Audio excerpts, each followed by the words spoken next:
CTET की exam एक ही बार में कैसे पास करें, चाहे वो पेपर 1 हो या 2 हो। देखिए ये मेरा रिजल्ट है और मैं पेपर 1 और पेपर 2 दोनों में पास हूं, वो भी अच्छे मार्क से। पेपर 1 में मैंने 105 मार्क प्राप्त किया हूं और पेपर 2 में 103 मार्क। ठीक है। आप लोग अगर सीटेट परीक्षा की तैयारी कर रहे हैं तो आप भी अपना जो तैयारी है वो बेहतर कैसे करेंगे, ताकि आपके एग्जाम में क्वेश्चन इजी आए या हार्ड आए उसको भी आप सोल्व कर पाए। ऐसा नहीं कि भगवान भरोसे ना, तो ये चीज आप लोगों को नहीं करना है। मैं अपने तैयारी के अनुसार आप भी उस प्रकार से तैयारी कर सकते हैं, आप भी अच्छे मार्क्स से पास कर सकते हैं बिना किसी टेंशन लिए। ठीक है। तो देखिए, अगर हम परीक्षा की तैयारी करते हैं ना तो ईमानदारी पूर्वक तो करना ही पड़ेगा, नाम के लिए नहीं। ठीक है। बहुत ऐसे हमारे रिश्तेदार में भी लोग सब है जो सीटेट हो या स्टेट हो, परीक्षा को 3 बार 4 बार दे रहे हैं लेकिन पास नहीं हो रहा है। ठीक है। तो ऐसा नहीं करना है, नहीं तो मजाक बन जाएगा। सीटेट परीक्षा 1 से 2 बार में अगर आप पास नहीं होते हैं ना तो मजाक बनना तय है। तो इसे आप ध्यान में रखेंगे और कैसे तैयारी करना ये मैं आपको बता देता हूँ। सबसे पहली बात, आप पेपर 1 के करें या 2 के करें, उसके सिलेबस के बारे में आपको अच्छे से जानकारी होनी चाहिए।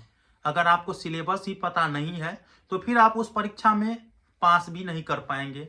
भगवान भरोसे पास हो जाएंगे लेकिन आपको अनुभव नहीं रहेगा कि कैसे कैसे तैयारी करनी है। सिलेबस सबसे इंपॉर्टेंट है।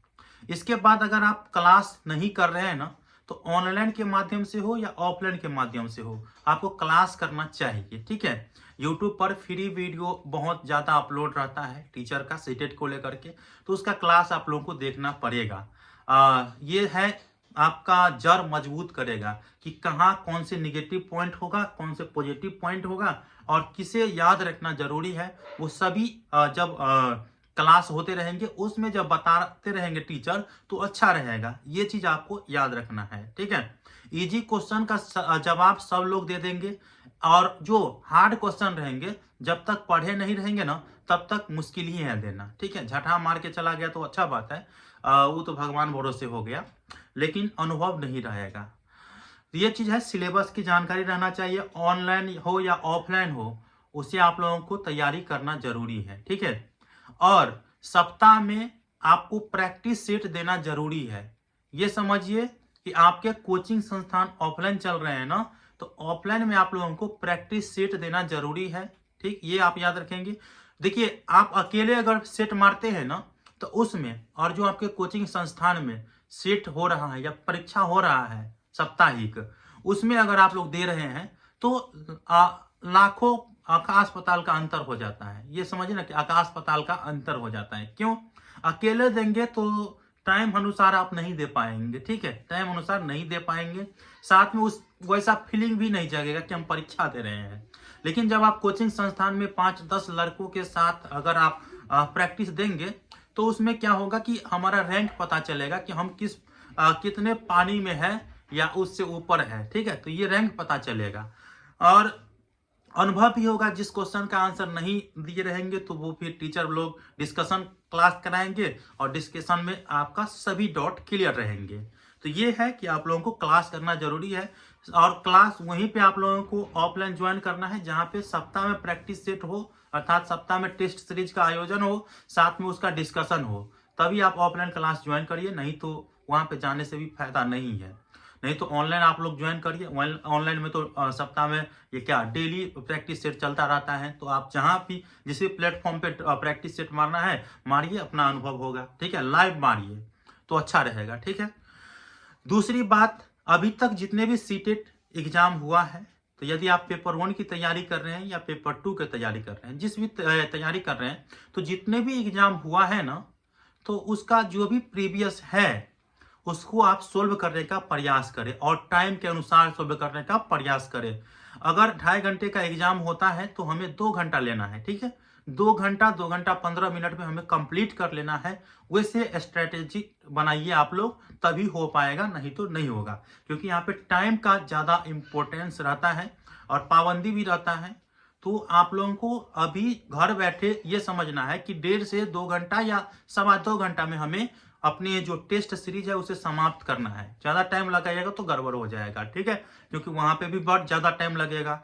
अगर यहाँ पे आप आधा घंटा 15 मिनट पहले अगर आप यहाँ पे ख़त्म कर रहे हैं तो हो सकता है कि टाइम पढ़ते पढ़ते वहाँ पे पूरा क्वेश्चन आप लोग वहाँ पे परीक्षा हॉल में देख लेंगे और सभी को सोल्व कर लेंगे। तो ये हुआ कि यहाँ पे जो आप प्रैक्टिस सेट देंगे तो टाइम कम लेकर के दीजिए, वहाँ तो टाइम उतना ही रहेगा। ये हुआ। प्रीवियस ईयर सबसे इंपॉर्टेंट रहेगा, ये आप याद रखेंगे।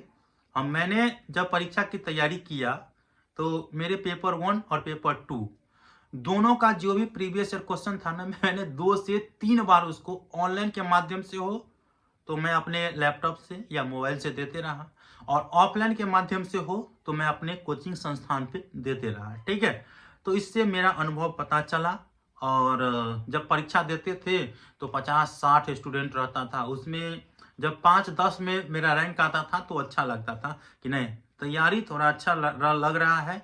और अच्छा हुआ भी, क्योंकि जिस वक्त मैं एग्ज़ाम दिया ना तो मेरा एग्ज़ाम ऑनलाइन था, लेकिन परीक्षा का जो क्वेश्चन था ना वो इजी नहीं था।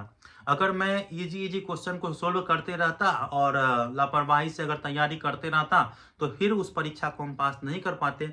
लेकिन मैंने पूरे सिलेबस को जान करके उसकी तैयारी किया, उसके बाद प्रीवियस ईयर को क्वेश्चन की तैयारी करके मैं गया था, और न जाने की सैकड़ों प्रैक्टिस मैंने दे दिए हैं। 2 से 3 बार इसका जो प्रीवियस है उसको मार दिए हैं, दे दिए हैं।